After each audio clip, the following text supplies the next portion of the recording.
Guys, welcome back to Maverick's Arcade. Today is going to be the first time I'm actually setting up my ServoStiks to be controlled through LEDBlinky. Previously, when I set up the ServoStiks, I created a command line script to handle it. And I had not tried doing the digital restriction through LEDBlinky, but I had a user ask me a question about an issue they were having with that functionality. So I was like, this is a perfect opportunity to set it up for myself, test that scenario, and see if I can find a fix, and I did. But before we get to that, I am not Linus and I don't have sponsors, so it's not a special message from a sponsor. One day, maybe. But right now, what I did want to say is thank you to you guys, my sponsors, because I was able to actually do a couple of upgrades. As you can see, the picture is a little bit more sharper, a little more definition in the color than normal, and that is because not 100% through donations. I also have an arcade or a gaming channel, Maverick's Hideout, on Facebook. Make sure to check that out. If you like just watching people play some games and stuff, I am on there usually Mondays and Thursdays. Little plug, shameless, I know. So the thing is what I was using before, and if you've seen any of the other live streams, you've seen in the thumbnail that I have these huge umbrellas, one there and one there, and they take up a lot of view. Now, my wife is a short lady, and it still was obtrusive enough where she was banging her head when she come around this side of my desk. So it's very annoying, and it also kind of closed in the space, made me feel really claustrophobic, but it was getting the job done. So, I was looking for ways, because I also do photography, and I'm making a photo booth. And the problem is big CFL bulbs in the middle of a photo booth casting light in all directions is quite the pain in the ass. And they're just not useful. I'm always scared that it's going to fall, break, glass, customer's going to get hurt, something to that effect. So I was looking for a solution that would work for my photo booth, and I accidentally found a solution that'll work for all kinds of stuff. So again, this is the CFL bulbs I've previously used. And again, another part of the problem with the photo booth is I want to keep the light inside the photo booth, not all around whatever the venue is. The similar problem I was having here, as you've seen in the last arcade videos, when I have the lights on, and you could see the umbrellas very strongly in previous videos, but the problem is that we cast so much light on the arcade that it would make it difficult to light that in a pleasant manner. So, and also that these things would be so bright, it would end up washing my face, which is why now I have a little bit better color definition. And the colors on my shirt are actually correct, and I'll be able to be more consistent going forward because I don't have to worry about warm-up time like you do with CFL bulbs. What I did get were these little LED panels. And one thing that's really nice about these panels is I can use an AC adapter, but they also have a battery. Actually, let me just take the panel off. They have a battery that allows me to, free roam with the devices. And what I love about them is you got the power button. You can see it's pretty freaking bright. But I've got temperature control and a dimmer.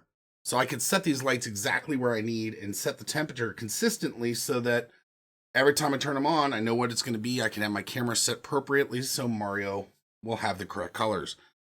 And also because it's battery, if I'm at a venue and the venue loses power, well, my laptop that powers the photo booth is on battery, and then my lights can be as well. So I can even operate and even upload because I would stream or share my internet connection from my phone. So I can actually have my photo booth fully operational even when the power's out at a location. So good for me there.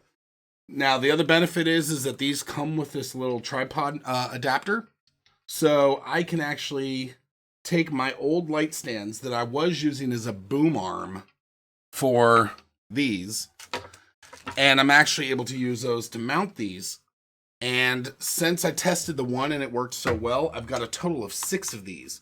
So this scene here uses 3, and I was able to mount them with an anchor in the ceiling, and then I cut the head off a bolt so that they are permanently fixed on my ceiling. So what this will allow me to do is not only for this channel can I improve the lighting, but for my gaming channel as well. And as I set up different scenes, I can use the LED lights on the tripod to set the lights up specifically for the scene so it looks a lot better, a lot cleaner, and a lot more even. It also will give me the ability when I'm doing full-scale room VR on my gaming channel to actually have the light and the colors and the green screen cancellation consistently looking good, which right now, that side of the room, the lighting is always questionable. So I am so excited about this upgrade.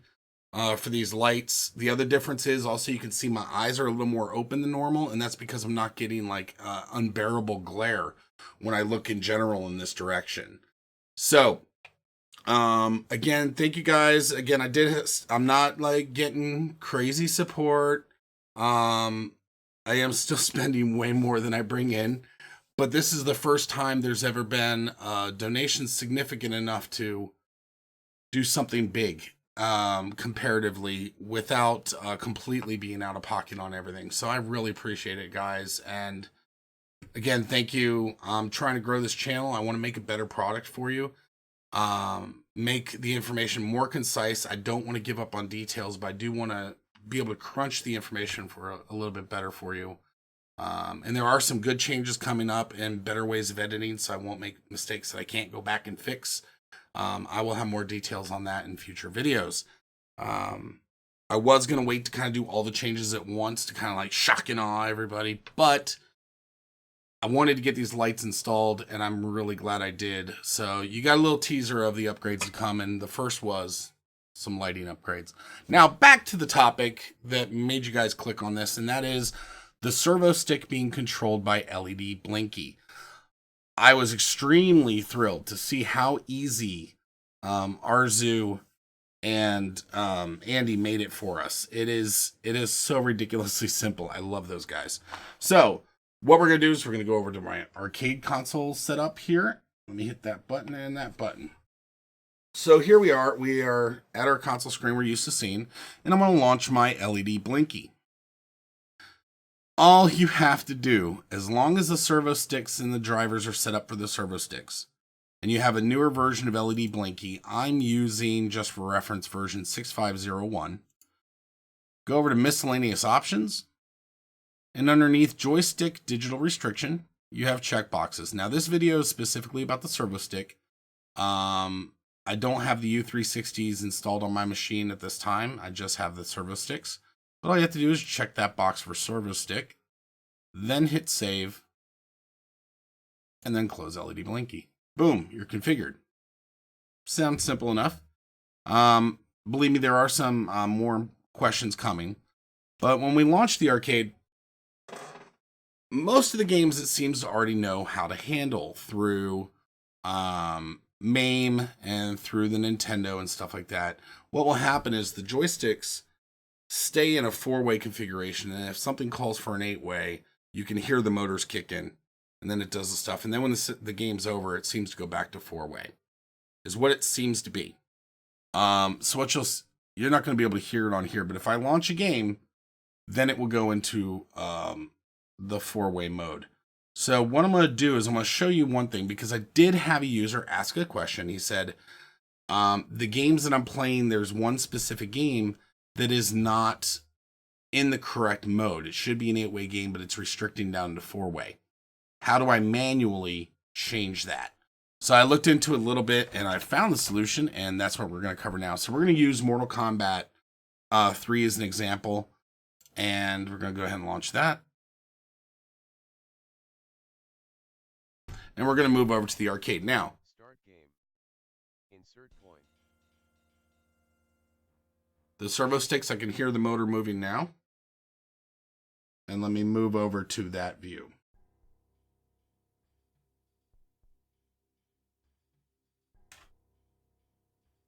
So as I was saying, as you can see, especially compared to the last video, the light is a lot more smooth. You're not seeing an umbrella here overpowering. You're just seeing the side of my LED panel that's throwing the light that way and not overpowering it this way. So, love it. But anyway, so we've got Mortal Kombat here. Now, this is not the main version where I have it colored yet. And I did not color the Super Nintendo. I colored the regular Nintendo in the previous video. So the Super Nintendo I haven't program the colors yet. But we're going to go ahead and launch. Actually, we don't even need to launch. I could feel that the restriction is not in place. It doesn't feel like a diamond. I'm able to move freely around in all 8 directions.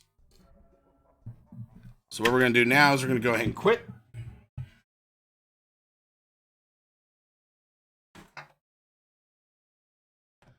We're going to go back to this view, and now what we're going to do is we're going to close our front end. We're going to go back into LEDBlinky, and we're going to pull up the controls editor. Now, in the controls editor, in this case, we're going to Super Nintendo. And as you can see, it's just the default here. Now, this is where I could color things and so forth. But what we're going to do is we're going to do import unknown games. And we're going to look for Super Nintendo. And we're going to look for... it does not look like the Super Nintendo one is in here. And that's only because I have already launched it before. So let me see here. Let's do new. And I would have to put the name of the ROM in here. Let me go ahead and look what the name of the ROM is. Again, if you've imported it, then deleted it, then it won't show up in there. So that's my bad. I should have checked with a game that I haven't already done. So anyway, the name of the ROM here is Mortal Kombat 3. Mortal Kombat 3. So, I go over here, we're going to Tools, Controls Editor, Import, Unknown Games.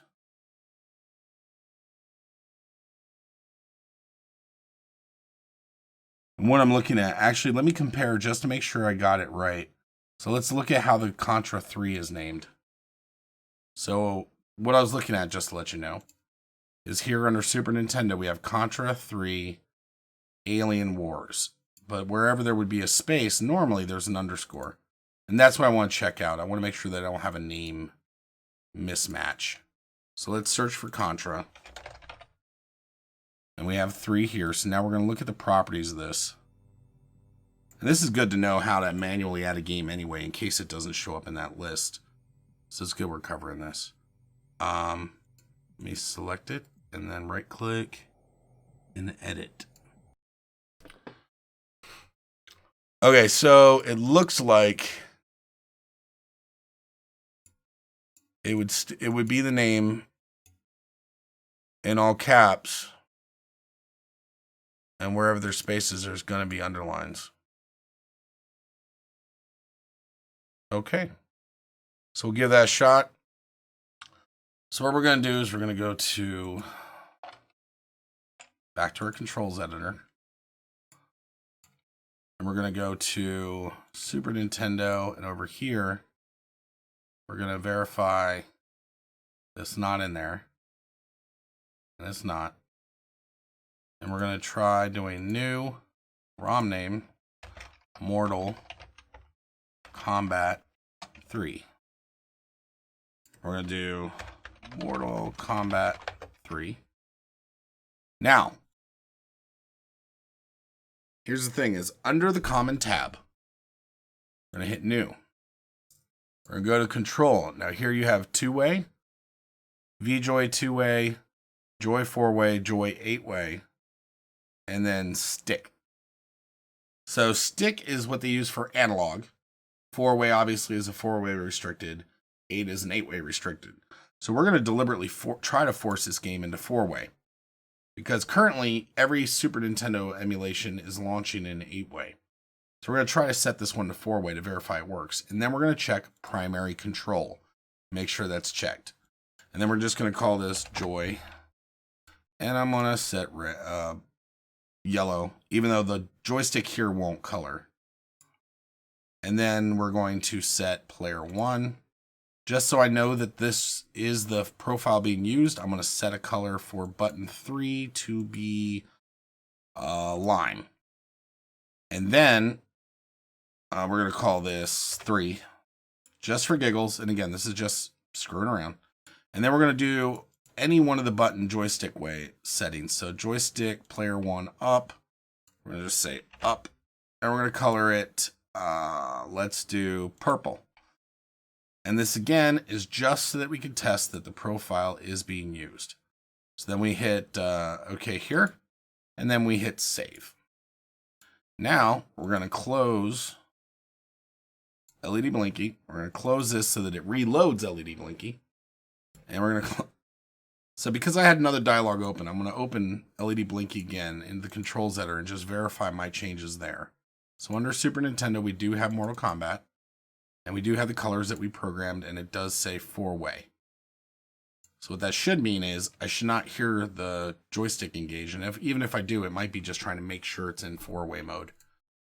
But let's give that a try. So we're going to go ahead and launch this again.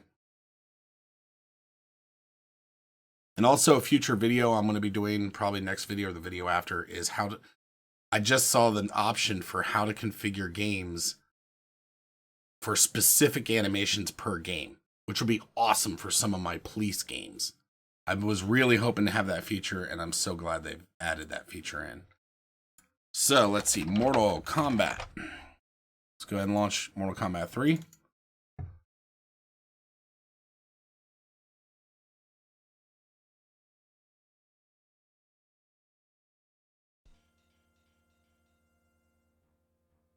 Not heard it yet. I did not hear a joystick adjustment. So that's good, I think. Switching sides, let's look at what the button's colors are. Mortal Kombat 3. Start game. Cool. Insert coin. So we've got purple, we've got green. That's the configurations we set. And I could feel the restriction is keeping me in a diamond pattern.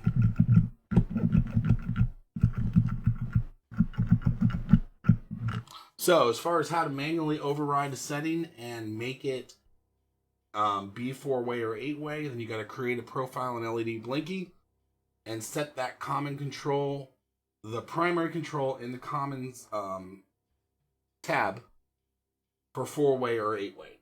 Make it a primary control, save the profile. That way the next time LEDBlinky loads that game, it will see that it's either a 4 or an 8-way joystick and handle the ServoStiks automatically according to that setting. Also, if you have an emulator that you've added in, let's go look at that, where it would be in that too. So what I was getting at was, if we have a new emulator that we're putting in the controls for. So for example, let's go into here. The Sega Genesis, for example. If we want to make sure what type of ServoStik setting it would do, we would edit the default profile. And again, this is also where you can make the colors for everything. But the key is on the common pane, instead of just default and inactive, you would add new control, 4 or an 8-way, with it being the primary control. And then that's the control it would use, is either 4 or 8-way. So that's a good way to define it there. Now let's, for giggles, let's go and see. We previously configured the NES to have colors. But I don't think, no, so we don't have it defined here if it's 4 or an 8-way.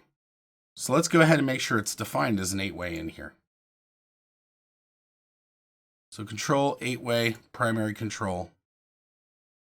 And we can have it black there, it doesn't matter. Because the joystick should still get colored by this here, the D-pad setting here. The color here doesn't seem to matter. But by saying it as a primary control, we're defining that it's going to make sure to switch to 8-way whenever we launch NES. So I'm going to go ahead and hit OK on that. I'm going to hit save on that. And there we go. So again, that's how you set the settings for a specific game. That's how you turn on the functionality for the ServoStik. And like I said, in future videos, I'm definitely going to explore that, how to make specific animations for specific games. Because there's, like, your super favorite game as a kid. You probably want to have something special just for that game. And it looks like we now have the ability to do it. I'm really looking forward to the ability for, like, Chase Headquarters. because I have my marquee with 2 light channels in there, I could actually do police wigwags. And then for my flipper buttons for the pinball, I'm gonna set those up as wigwag strobe lights like on cop cars. So, and also obviously I have the ground effects. So that's gonna be really fun to play with those options. Stay tuned for that video. That'll be here in a week or two.